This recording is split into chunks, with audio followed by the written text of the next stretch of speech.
Meghan Markle is once again getting trolled. Oh, poor Meghan, the most trolled person in the entire world. King Charles visited the U.S. to mark the 250th anniversary of American independence from Britain and to seek the release of a British hostage being held by an American terrorist. Prince Harry during King Charles's visit to America. Trump remarked to a British visitor when the conversation turned to Harry, "Can you take him back?" I am on the 14th of March and we are on a freedom flight. We are leaving Canada and we are headed to Los Angeles. In their friendship circle, one source told the Daily Mail that the couple is reeling and, quote, "they have truly lost the plot. I hear she's spiralling badly because she knows nothing is working." Visit to Australia improve your opinion of them? Well, yes, 19%. No, 81. 81%. She's been called a duchess, a humanitarian, a trendsetter. But this week, she became the punchline. Saturday Night Live just dropped one of the most brutal jokes in royal history. And it wasn't just the joke that stung, it's what came after, because the woman who left a royal family to build an empire is now being locked out of fashion's biggest night, blacklisted by the most powerful gatekeeper in fashion. And insiders say she is spiraling. Tonight, we break it all down. The SNL roast, the Met Gala rejection, the Anna Wintour war, the Kardashian fallout, and what sources close to the couple are now saying privately. This is the story no one in Hollywood wants to tell, but we will. Let's start at the beginning. King Charles III made a historic visit to the United States, marking the 250th anniversary of American independence from Britain. It was a moment of pageantry, diplomacy, and goodwill, but over at 30 Rock, Saturday Night Live had other plans. Visited the U.S. to mark the 250th anniversary of American independence from Britain and to seek the release of a British hostage being held by an American terrorist. An American terrorist. That is how one of America's most iconic comedy shows chose to describe Meghan Markle live on national television in front of millions of viewers, and the audience, they loved it. Now, SNL makes fun of everyone, that's their job, but this joke landed differently, because it wasn't just funny, it was accurate in a way that stings. The king couldn't even visit his own son without it becoming a political event, a media spectacle, a whole production, so orchestrated, many believe, to draw attention away from Charles's state visit. Oh, they're going to hate it. They're going to hate it. Honestly, I think Prince Harry and Meghan would face a lot less criticism if they showed even a hint of self-awareness. Audiences are typically more forgiving of public figures who can laugh at themselves, but when you project this level of seriousness while contributing relatively little culturally, it creates some disconnect. That's why jokes like that one, they land until they're willing to be in on the joke instead of above it with their titles. That perception isn't going to change. And that's the key point, isn't it? Harry and Meghan have never been able to laugh at themselves. They take every joke as an attack, every criticism as racism, every satirical jab as a human rights violation. And that attitude, that utter lack of self-awareness, is exactly why jokes like this one don't just land, they stick. But SNL wasn't the only one taking shots this week. While King Charles was being received like a dignitary, a statesman, and, according to one person, the greatest king of all time. Great king. What would you rate his the greatest king in my book. Harry and Meghan were somewhere else entirely, and President Trump, he didn't mince words when the conversation turned to Prince Harry. Humiliation for the spare and his wife Meghan Markle. Donald Trump has had enough of them. He's privately savaged Prince Harry during King Charles's visit to America. Trump remarked to a British visitor when the conversation turned to Harry, "Can you take him back?" Can you take him back? 3 words, that's all. And somehow they say everything. Trump also reportedly told royal biographer Robert Hardman exactly what he thought of Meghan's influence on her husband. Ginger and Whinger. And the president was also blunt about Meghan Markle's influence on her husband, telling royal biographer Robert Hardman, that wife of his, boy, what's she done to that guy? He's not wrong. Now, here's what makes this moment so significant. Donald Trump is not someone who holds back. He says what a lot of people are thinking but won't say out loud. And the fact that even he, who famously once had a cordial relationship with the Sussex household, has reached his limit, that tells you something. Because while Trump was hosting King Charles with military honors, removing tariffs as a gesture of goodwill and lending him Marine One, Harry and Meghan were on the cover of People magazine with the headline, "Prince Harry and Meghan Markle are making their own rules." The timing was not a coincidence. Magazine, quite disgracefully actually, designed by Prince Harry and Meghan Markle's team to push King Charles's state visit from the cover, which it successfully managed to do. But I would just argue that harms People magazine. They wanted the spotlight. They got it, but not the kind they were hoping for. Every year, on the first Monday of May, the most powerful and famous people in the world gather at the Metropolitan Museum of Art in New York City. The Met Gala, Vogue covers it, Anna Wintour chairs it, and if you're on the guest list, you're somebody. This year's theme, costume and art. The sponsors, Jeff Bezos and Lauren Sanchez Anonim, who reportedly paid $10 million for the honor. Beyonce, Nicole Kidman, Venus Williams, Lauren Sanchez. You know who wasn't there? The Duke and Duchess of Sussex, not for the first time, not by accident, not because of a scheduling conflict. They weren't invited, and sources now say there's a very specific reason why, one that goes back years, burns several bridges, and involves a woman who never forgives and never forgets. Her name is Anna Wintour. Wednesday, source says the Dame Anna turned against Meghan in 2019 when she collaborated with then British Vogue editor Edward Enninful on a Forces of Change issue for the magazine. There existed a long rivalry between Dame Anna Wintour at US Vogue and Enninful at British Vogue, and Meghan picked her side. Unwisely, as it turns out. Enninful is no longer the editor of British Vogue.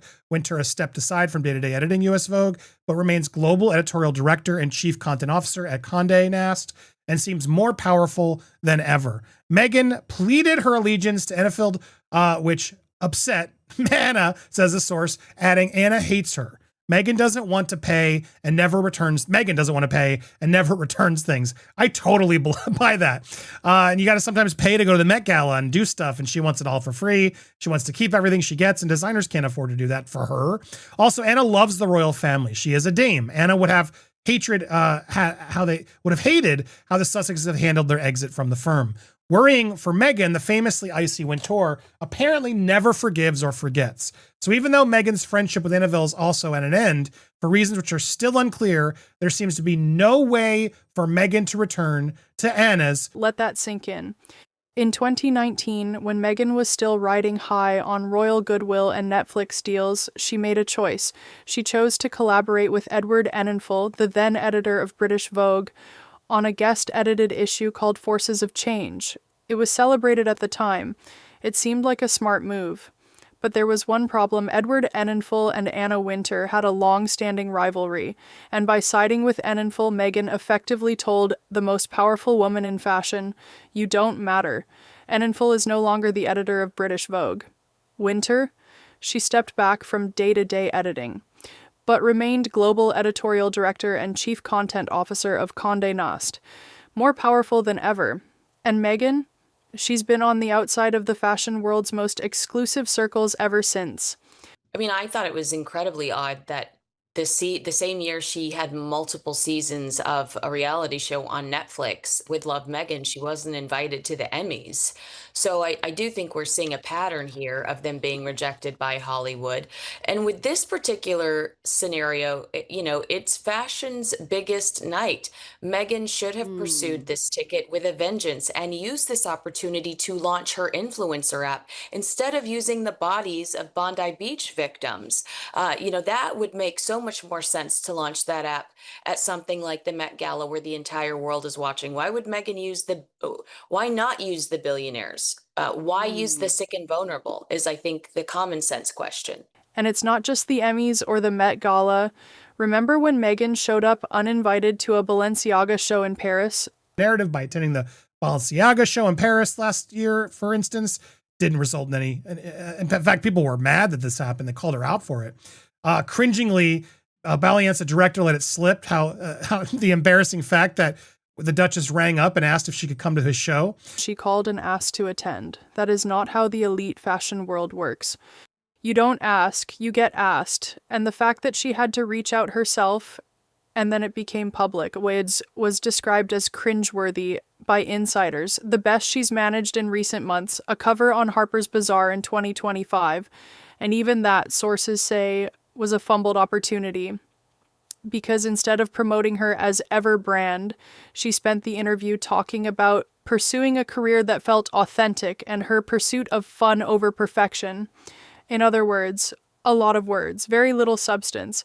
If the Anna Wintour fallout wasn't damaging enough, Meghan has also managed to alienate two of the most socially connected figures in America, Jeff Bezos, Lauren Sanchez, and the Kardashians.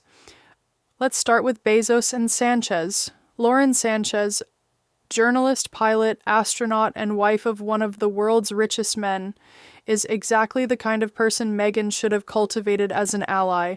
But instead... Too, she snubbed Lauren before the Bezos wedding. Meghan was invited to things by Lauren and didn't want to go. She didn't want to be seen with her because she thought she was trashy. Oh, the irony. I mean, to be fair, I do think she's trashy, but she also has all the access still because she's part of the elite. She thought Lauren Sanchez was trashy. A woman who learned to fly, who went to space, who navigated Hollywood, then Wall Street, and landed herself as co-sponsor of the biggest fashion event in the world. Trashy. The irony? Lauren Sanchez got an invitation to the Met Gala. Meghan Markle did not. Well, to be fair, I think costume art whenever I see the before and after pictures of Lauren Sanchez, especially her cleavage. But I mean, I actually like Sanchez. She's unapologetically ruthless. She goes for exactly what she wants, and she usually gets it. And she works hard. There's something, Jeff Bezos was afraid of heights before he started dating her, and now she is the pilot in all of their private jets. Like, well, not all of them, but she takes him in helicopters all over the world. So there's something really interesting to me about her, and I admire the hustle. And then there are the Kardashians. Once upon a time, Harry and Meghan attended Kris Jenner's 75th birthday party. It seemed like the beginning of a powerful Hollywood friendship. But in the middle of the Festival of Remembrance, a solemn occasion honoring fallen soldier, they chose to be photographed at that party instead. And then came the ask, please don't post photos of us. 70th birthday. We talked about how dumb that all was when Harry and Meghan went back, and because of the annual Festival of Remembrance, please don't post our photos. That ask was absolutely ridiculous. Surprise was expressed by some that the Sussexes would party at such a solemn landmark that day with the Kardashians, but they did, and they've now had enough of Harry and Meghan. The Kardashians are over them. The Kardashians are done with them.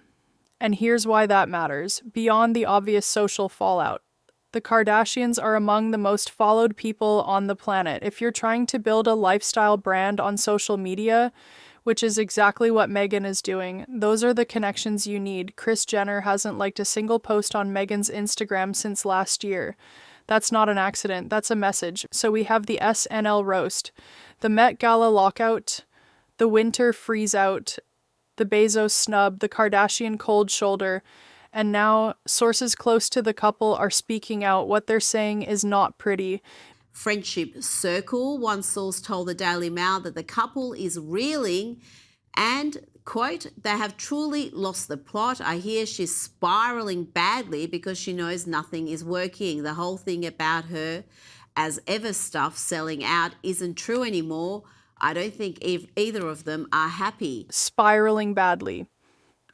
Those are the words coming from people inside their circle, and it tracks with what we've been watching play out in public. The Australia tour, which was supposed to be a triumphant return to relevance, ended with an 81% disapproval rating in a public poll asking whether the visit improved opinions of the couple. As we all have in Australia. Have a look at this. A poll of the dimwits down under proves disaster for the couple. It asks, did Prince Harry and Meghan's visit to Australia improve your opinion of them?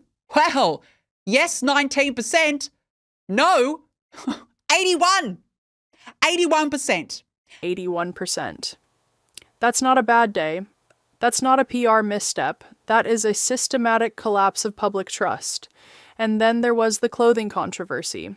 During their Australian tour, Meghan wore a $1,200 dress to a children's hospital and a striped top to meet with victims of the Bondi Beach tragedy. And was it the same reason she wore this $1,200 dress to the Melbourne Children's Hospital, followed by a women's homeless shelter? Or perhaps this top to meet with the victims of the Bondi massacre? Both outfits she flogged on a clothing platform that she's an investor in so women could buy it and she could make a cut. Oh, but because she faced so much backlash, that striped Bondi top was removed from the site days later. How dumb is she? Not a brain between her and Harry. Low IQ. She was promoting clothing she profits from. At a meeting with attack survivors, the backlash was immediate. The top was pulled from the site. And still, in an exclusive interview with Australian Women's Weekly, Meghan's biggest complaint was about designers not getting proper credit for what she wears, not the victims, not the criticism, the credits. While Meghan plays the fashion game and loses, Harry is playing a different kind of game, and losing just as badly. In recent weeks, Harry has reportedly been pushing a new narrative, that he is still a working royal. There's even been an attempt, according to royal commentators, to have the infamous Freedom Flight video removed from the internet. You remember that video?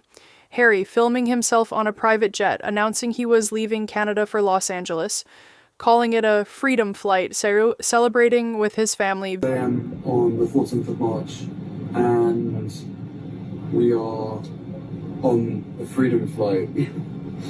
We are leaving Canada, and we are headed to Los Angeles. Grandma's here. Grandma. Bruce here, with a ball in her mouth. Can't you say hi? You're about to go where Mommy's from. So busy with the current situation, thanks to another amazing friend who we've never met, but who believes in us.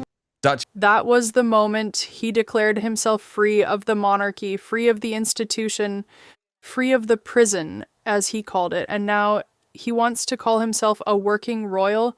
Is that he is a working royal. Working royals is a term that means that the royal is working for the institution of the monarchy and the good of the country. They are not working for their enrichment. They are working for the enrichment of the state that they represent. Harry is, of that definition, not a working royal because he is expecting a recompense. Lady Colin Campbell puts it plainly. A working royal works for the institution and the good of the country, not for personal enrichment. Harry expects a recompense into his personal bank account. That is not service, that is commerce. And meanwhile, inside Buckingham Palace, sources confirm that Prince William will not countenance any return for the couple. The door is not ajar, it is closed. Here's the contrast that no amount of People magazine covers can erase. While Harry and Meghan were making headlines for all the wrong reasons, King Charles was making history. His speech to the United States Congress was described as outstanding. Trump received him with full honors. Marine One was made available, tariffs were lifted, and when Charles visited a farm in Harlem to feed chickens, it was genuine, warm, unpretentious. But the king has just had, in my view, one of his most successful tours to date. That speech that he gave to US Congress was outstanding. And Trump welcomed him and Queen Camilla with open arms. So much so, he lent King Charles and the Queen Marine One for their visit to Virginia. He even removed the whiskey tariff after speaking with the king, would you believe? And publicly praised him over and over. And then the royal family closed out the visit with something simple, dignified, and moving. The royal family posted these two beautiful images on social media. First, this one. Have a look at that. The king and queen looking admirably at one another in America. and this gorgeous photo of the US and UK flags alongside the Statue of Liberty. Wow. The post reads, "Farewell and thank you for the warmth of your welcome and the kind support you gave us throughout our first visit to the US as King and Queen in this, your special anniversary year. We leave a piece of our heart behind and take a little of yours back home with us. Until next time, God bless America." That is what royal service looks like. Not a People magazine cover time to steal attention. Not a social media post designed to provoke. Not a freedom flight declaration. Just quiet, graceful, dignified service.